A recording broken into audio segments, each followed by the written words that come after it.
This week we're going to focus on creating an online resume and a cover letter, and we're going to do this by creating an account in LinkedIn.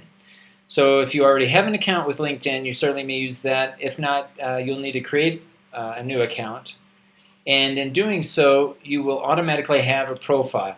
So all of the information that you would include in a resume will be uploaded to your LinkedIn profile. So after you create your account in LinkedIn and you go to your profile, you'll have different options to edit your profile. So here's one example. This is my profile, and as you scroll down, you'll see there are different sections. And as you scroll over each section, you're given options here to move content. You can move it up and down. You can add content. You can also edit. For example, under experience, if you want to add a position, you can just click here.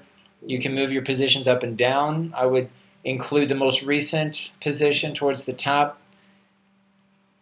And basically, you just add the content that pertains to you. It's very important to include information that is first true, that is based on your current experiences and your educational experience and professional experience.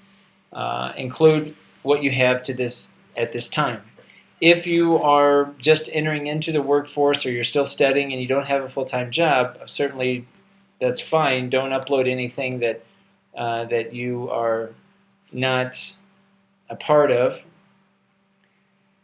But there's still a lot of information here that you can upload as a student. And so as you go through here, just go ahead and add information that is most relevant. All right, and again, you can organize this however you wish. Typically, experience and education is towards the top, but there's, again, sections for volunteer work, languages that you speak, some other areas here that would pertain to other areas that extend beyond just professional experience and education. Once you have completed your portfolio, you'll see an option at the top under View Profile As. And here you want to click Manage Public Profile. Now you can also save it as a PDF if you wish, if you want to print it out. But for the purposes of this class, we want to make this public. That is, we want to create our profile in LinkedIn and then publish it so that everyone can see. So if you go under Manage Public Profile, and scroll down towards the right-hand side of your screen, you'll see an option that reads Your Public Profile Badge.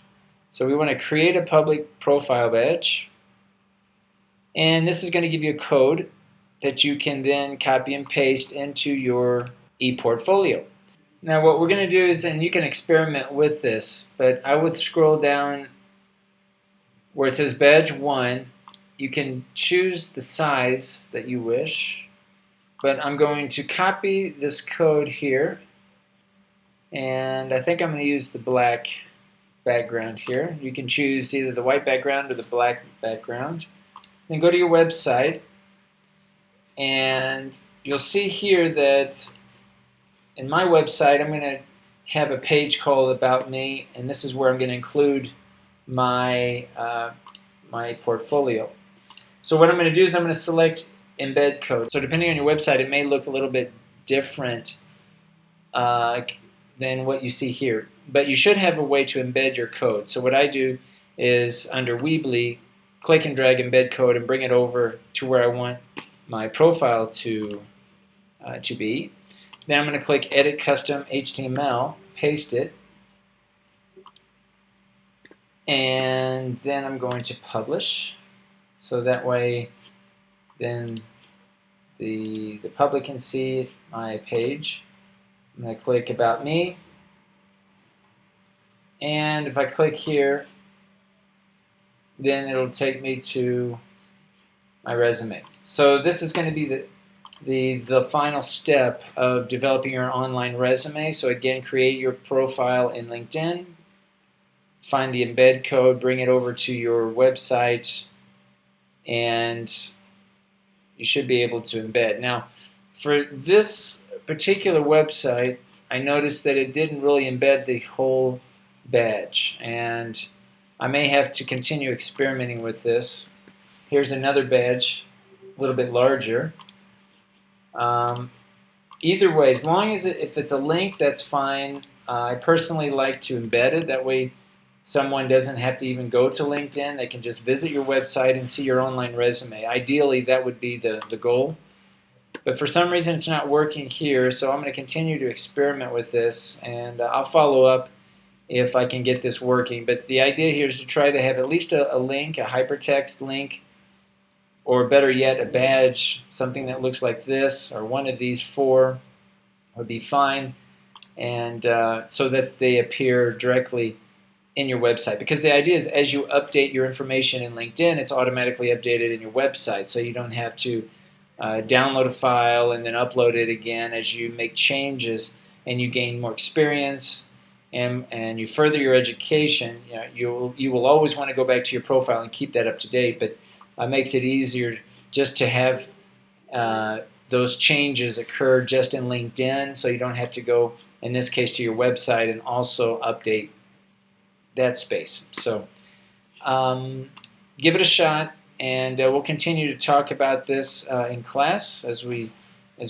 start to look and share our online resumes. The final thing I'll mention is we are also going to be developing a cover letter for this week that will accompany our resume. And we're going to keep our cover letter under a section called Summary in the LinkedIn profile. So under Summary is where we're going to include our cover letter. And we'll talk a little bit more in detail about the cover letter, the purpose of one.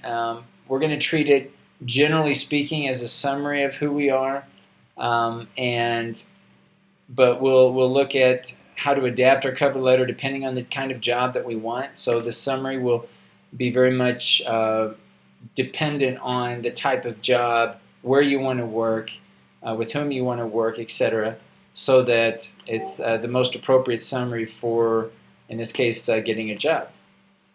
So this is a short tutorial going over the specifics of this week, a cover letter and an online resume. These are our two products that we're going to be working on, and I look forward to seeing your resumes.